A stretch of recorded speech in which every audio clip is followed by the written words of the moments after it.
BSTC के साथियों को नमस्कार। साथियों, 31 अगस्त को आपको होने वाली परीक्षा के लिए हम एक बहुत ही अच्छा मॉडल टेस्ट पेपर लेकर आए हैं।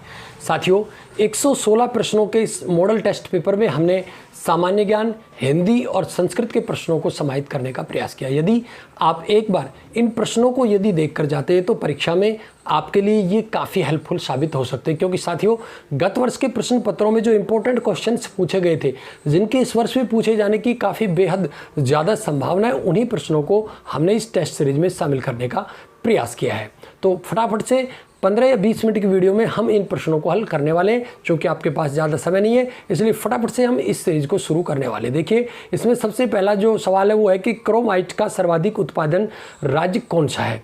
अर्थात क्रोमाइट को सबसे ज़्यादा उत्पादित करने वाला राज्य यदि हम देखें तो कर्नाटक, महाराष्ट्र, उड़ीसा और राजस्थान। तो इसमें जो आपका सही आंसर होगा साथियों वो होगा उड़ीसा।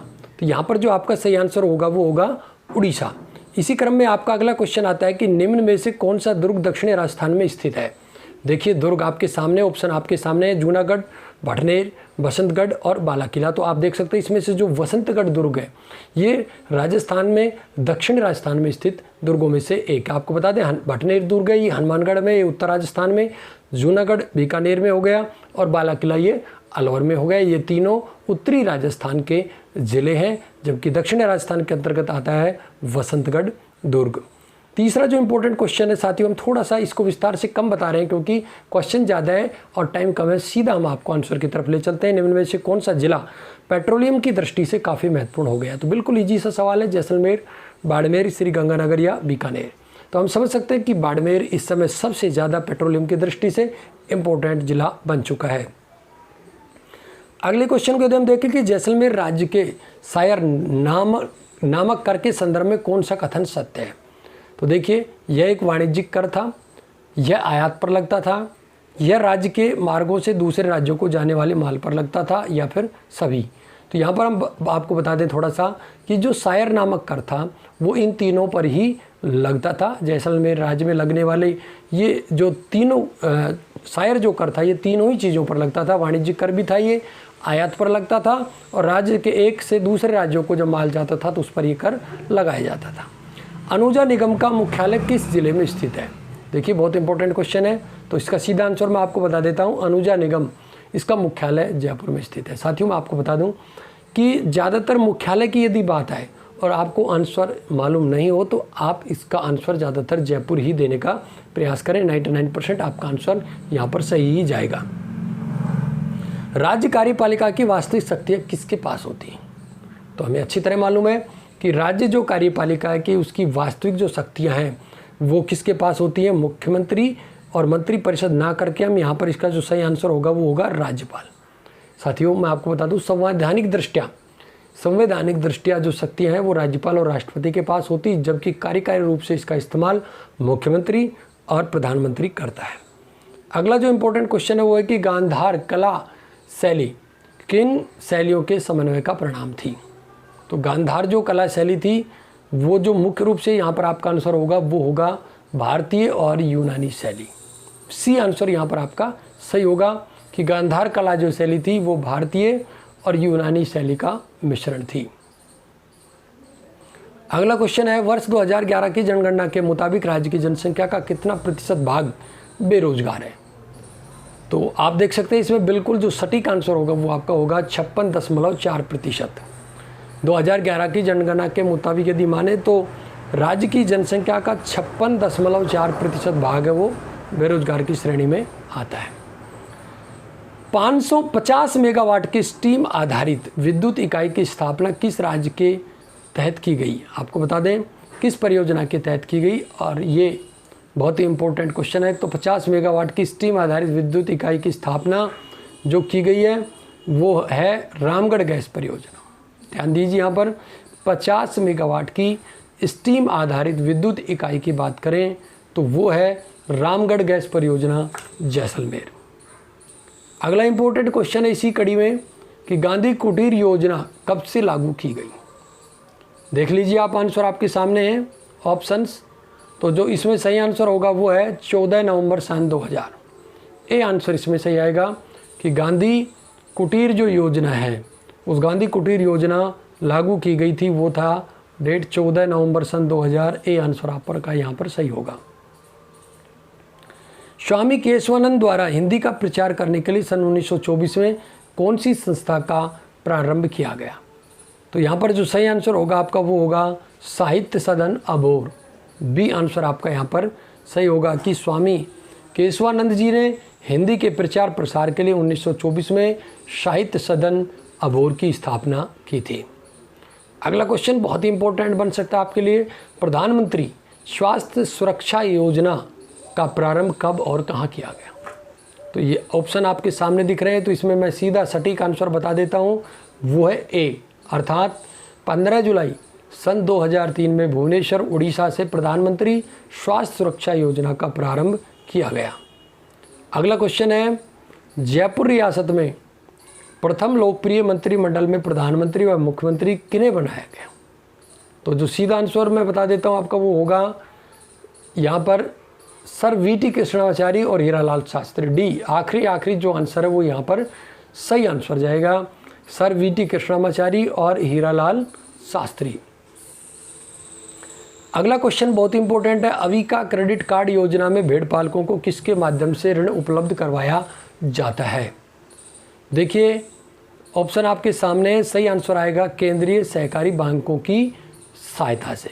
तो ए आंसर इसमें आपका सही आएगा कि अभी का जो क्रेडिट कार्ड योजना भेड़ पालकों के लिए थी, इसमें केंद्रीय जो सहकारी बैंक थे इनके माध्यम से ऋण उपलब्ध करवाया गया। अगला क्वेश्चन है, राजस्थान में पशुपालन विद्यालय कहाँ कहाँ पर स्थित है? तो आप ऑप्शन देखिए यहाँ पर आपके सामने है, तो मैं सीधा आंसर बता देता हूँ आपको, जयपुर, कोटा और जोधपुर।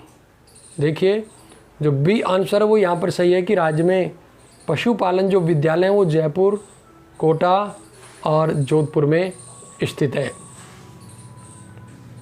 16वां क्वेश्चन है, 74वें संविधान संशोधन के द्वारा जोड़ा गया भाग व अनुसूची कौन सी है? देख लीजिए आप ऑप्शन यहाँ पर, 74वें संविधान संशोधन के द्वारा कौन सा भाग जोड़ा गया? तो मैं आपको बता दूं यहाँ पर सभी में आंसर भाग 9 आ रहा है, लेकिन अनुसूची की बात करें तो अनुसूची 12 है, जो कि बी आंसर है वो आपका सही होगा कि 74वें संविधान संशोधन के द्वारा भाग 9 में अनुसूची 12 जोड़ी गई थी, नगर पालिका कानून। राजस्थान में चांदी पर मीनाकारी के कार्य के लिए निम्न में से कौन सा स्थान प्रसिद्ध है? बिल्कुल बहुत ही सरफेस क्वेश्चन है कि नाथ द्वारा राजसमंद जो है वो राजस्थान में चांदी पर मीनाकारी के कार्य करने के लिए एक बहुत ही प्रसिद्ध स्थल है। 18वां क्वेश्चन है, राजस्थान लगान वसूल करने की वह प्रणाली क्या कहलाती थी जिसमें खड़ी हुई फसल का अनुमान लगा करके और कर निश्चित कर लिया जाता था? तो बहुत ही फेमस है, आपने सुना भी होगा, वो है कूता। ये बी आंसर है। ये फता दिख रहा है आपका, ये फता नहीं है साथियों, मैं आपको बता दूं ये लाटा और कूता होती थी। तो कूता में कूतना अर्थात खड़ी फसल को देख करके और फिर उसका अनुमान लगाया जाता था। 19वां क्वेश्चन है, मेवाड़ बागड़ धार्मिक सर्किट में कौन कौन से स्थान शामिल है? तो सीधा मैं आपको यहाँ पर बता देता हूँ, उदयपुर, बांसवाड़ा और जो डूंगरपुर। ए आंसर है उदयपुर, डूंगरपुर और बांसवाड़ा। ए आंसर यहाँ पर सही आएगा। मेवाड़ और बागड़ यदि धार्मिक सर्किट की बात करें तो उसके अंतर्गत उदयपुर, बांसवाड़ा और डूंगरपुर जिले शामिल किए जाते हैं। तनोट जैसलमेर में भाटी वंश की दूसरी राजधानी की स्थापना किस शासक द्वारा की गई थी? तो यहाँ पर सही आंसर होगा आपका मंगल राव। ए आंसर जो है वो आपका यहाँ पर बिल्कुल सही है कि तनोट जैसलमेर में जो भाटी वंश है उसकी दूसरी राजधानी की स्थापना मंगल राव शासक के द्वारा की गई थी। 21वां क्वेश्चन है, बहुत ही बढ़िया क्वेश्चन है कि ठाकुर चूड़ामन सिंह जिनमें श्रेष्ठ दस्यु सम्राट रोबर बेरन बनने के सभी गुण मौजूद थे, किस क्षेत्र से संबंधित थे? तो हम तो चूड़ामन की बात करेंगे कि चूड़ामन जो एक डाकू भी माने जाते थे पहले, वो कहाँ से संबंधित थे? तो बिल्कुल सही है, चूड़ामन जो थे वो भरतपुर रियासत से रिलेटेड थे। अगला क्वेश्चन है, विदेशी पर्यटक की भारतीय चिकित्सा पद्धति के प्रति बढ़ती रुचि को देखते हुए देश में मेडिकल पर्यटन को बढ़ावा देने की योजना के तहत राज्य में आयुर्वेद गांव स्थापित कहाँ किए जाएंगे? तो राज्य में उदयपुर और जोधपुर 2 जिले ऐसे हैं जहाँ पर आयुर्वेद गांव अब स्थापित किए जाएंगे। तो ये आपका जो सही आंसर होगा यहाँ पर वो होगा ए, उदयपुर और जोधपुर। 23वां क्वेश्चन देखिए, पुरातात्विक स्थल रेड के संबंध में निम्न में से कौन सा कथन असत्य है। तो यहाँ पर देखिए जो सही आंसर है वो यही है कि पुरातात्विक स्थल रेड के, रेड नहीं है ये रेड है। देखिए ये रेड जो है वो, इसमें जो असत्य है वो यही है कि ये जयपुर जिले की फागी तहसील में जो बता रहा है ये गलत है, क्योंकि ये टोंक में है। रेड कहाँ पर है, टोंक में। बाकी जो 3 ऑप्शन है वो बिल्कुल सही। यहाँ पर इसकी खुदाई डॉक्टर पुरी ने 1938 से 40 में कराई थी। यह क्षेत्र प्राचीन काल में मालवा जनपद के नाम से जाना जाता था। इसे प्राचीन भारत का टाटा नगर भी कहा जाता है। तो ये तीनों सही हैं। पहला आंसर जो है वो गलत है, तो आपका यही आंसर सही हो जाएगा कि इसके लिए पुरातात्विक स्थल जो रेड है वो टोंक में है, तो ये जयपुर इसमें गलत हो जाएगा। 24वां क्वेश्चन है, कर्णीदान की कौन सी रचना जोधपुर नरेशों में संबंधित है। तो कर्णीदान की जो रचना है सूरज प्रकाश, इसका संबंध जोधपुर के शासकों से है। बूंदी चित्र शैली का सर्वाधिक विकास किसके समय में हुआ। तो यहाँ पर आपका सही आंसर है राव सुरजन सिंह के समय में। तो बी आंसर जो है वो आपका यहाँ पर सही हो जाएगा। सोनल मानसिंह किस सृजनात्मक कला के लिए विख्यात है। तो सोनल जो मानसिंह है वो यहाँ 4 जो ऑप्शन है इसमें से जो नृत्य है ए ऑप्शन वो यहाँ पर सही हो जाएगा। सोनल मानसिंह नृत्य की कला के लिए प्रसिद्ध थे। 27वां क्वेश्चन है, राज्य के किस मंदिर में पत्थर के बैलों की मूर्तियाँ चढ़ाई जाती। तो इसमें जो सही आंसर आएगा वो आपका वो होगा गोष्ण जी बाबूजी मंदिर शरड़ा उदयपुर में जो है वहाँ पत्थर के बैलों की मूर्तियाँ चढ़ाई जाती है। अगला क्वेश्चन है, पंचमार्क सिक्कों में किस पक्षी का अंकन सर्वाधिक मिलता है। तो पंचमार्क जो सिक्के हैं इनमें सबसे ज़्यादा जो अंकन है वो मोर का मिलता है। ये यहाँ पर आपका सही हो जाएगा आंसर कि पंचमार्क सिक्कों में सबसे ज़्यादा मोर का अंकन मिलता है। 29वां सवाल है, जनाना महलों की बाहर बैठकर प्रातः एवं सायंकालीन गायन करने वाले क्या कहलाते थे। तो ये सही आंसर होगा आपका वो होगा पुरबिये। वो क्या कहलाते थे, पुरबिये कहलाते थे। हड़प्पा सभ्यता के सबसे बड़े नगर के अवशेष किस स्थान के उत्खनन से प्राप्त हुए हैं। सही आंसर हो जाएगा आपका ए धोलावीरा। झालावाड़ा में लोकप्रिय मंत्रिमंडल के प्रधानमंत्री कौन बने। सही आंसर हो जाएगा महाराजा हरिश्चंद्र। ए आंसर आपका यहाँ पर सही हो जाएगा। ऊन से निर्मित वियना व फारसी डिजाइन के गलीचों के लिए कौन सा स्थान प्रसिद्ध है। यहाँ पर जो सही आंसर होगा वो होगा बीकानेर। ए आपका यहाँ पर सही आंसर जाएगा।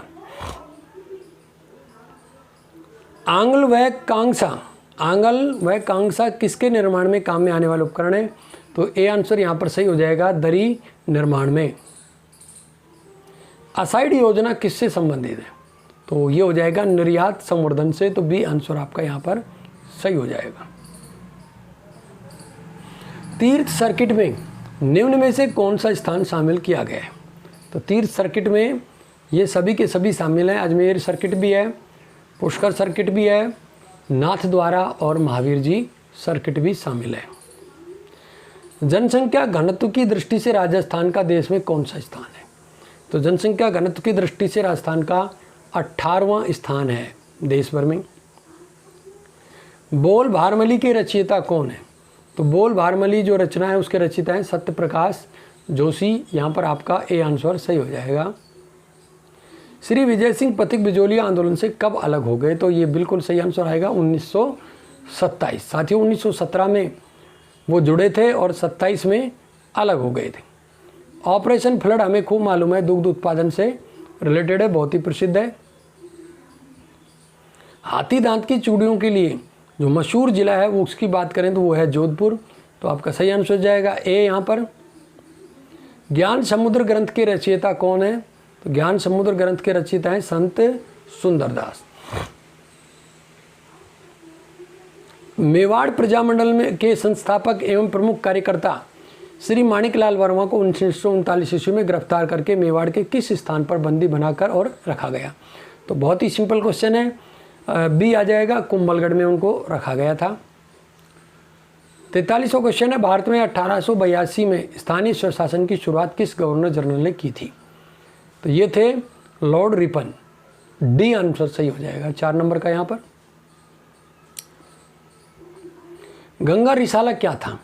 तो हमें मालूम है गंगा रिसाला एक सैन्य टुकड़ी थी महाराजा गंगा सिंह की। वर्तमान नगर पालिका प्रशासन का कौन सा कार्य मौर्य काल से जारी है? तो जन्म और मृत्यु पंजीकरण ये मौर्य काल से आज तक चला रहा, तो यहाँ पर सही आंसर आएगा सी हो जाएगा आपका। 46 है, 1936 में पुनर्गठित जयपुर राज्य प्रजामंडल का अध्यक्ष किसे बनाया गया? तो ये थे चिरंजी लाल मिश्र। बी आंसर आपका यहाँ पर सही जाएगा। जस्ते की मूर्तियों के लिए कौन सा स्थान प्रसिद्ध है? तो जस्ते की मूर्तियों के लिए प्रसिद्ध है वो है जोधपुर। और आज का सामान्य ज्ञान का जो आखिरी आपका क्वेश्चन है, इसके बाद क्योंकि साथियों वीडियो बड़ी हो गई है, तो अगली वीडियो में हम आपके लिए लेकर आएंगे हिंदी के प्रश्न, और उससे अगली वीडियो में जल्दी आपके लिए लेकर आएंगे संस्कृत के क्वेश्चन। तो स्वतंत्रता से पूर्व राजस्थान में कितनी विभिन्न देशी रियासतें थी? तो खूब मालूम हमें 19 देशी रियासतें थी स्वतंत्रता से पहले राजस्थान में। तो साथियों ये थे आपके सामान्य ज्ञान से जुड़े कुछ इंपॉर्टेंट क्वेश्चंस। हमने सोचा कि परीक्षा दृष्टि आपके लिए कुछ ऐसी सामग्री लेकर आई जाए जो एक दिन पहले आपके लिए बेहद आवश्यक हो और उपयोगी हो। इनमें से साथियों यदि 2, 4, 5, 10 क्वेश्चन भी आते हैं तो इसके लिए आपके लिए काफ़ी हेल्पफुल भी होंगे और आपके मेरिट को भी डिसाइड करने में काफ़ी इनका योगदान रहेगा। साथियों इस सीरीज़ की अगली वीडियो में हम आपको हिंदी के और संस्कृत के भी जो 50 क्वेश्चन वो बताने वाले हैं। लगातार आप हमारे चैनल के साथ में जुड़े रहें। राजस्थान के BSTC, PTT, रीट, स्कूल और कॉलेज शिक्षा से जुड़े हुए जो भी बेरोजगार परीक्षार्थी हैं, विद्यार्थी हैं, उनको ये समर्पित चैनल है। इनसे जुड़ी हुई यदि आपकी कोई क्वेरी या समस्या तो आप हमें ज़रूर कमेंट करके बताइएगा। आपकी कमेंट के आधार पर आपकी समस्या के समाधान का पूर्ण प्रयास करेंगे। साथियों मैं आपको एक बार बता दूं, जिन साथियों के अभी तक परमिशन लेटर डाउनलोड नहीं हुए हैं वो विचलित ना हो। परमिशन लेटर हर हाल में आपके डाउनलोड हो जाएंगे। हमने जो अल्टरनेट लिंक दिया है मैं आज भी इस वीडियो के लिंक में उसको डिस्क्रिप्शन में अवेलेबल करा दूंगा। टेलीग्राम ग्रुप पर भी आप हमारा लिंक चेक कर सकते हैं। बहुत से साथियों की प्रॉब्लम वहाँ से हल हो चुकी है, तो आप भी वहाँ जाकर हल कर सकते हैं। साथियों हमारा चैनल रिजल्ट परीक्षा से रिजल्ट काउंसलिंग और इसके बाद आपके कॉलेज अलॉटमेंट तक आपका साथ देने वाला है। आपकी जो भी समस्या है हम अपनी समस्या समझकर उसे सोल्व करने का पूर्ण प्रयास करते हैं।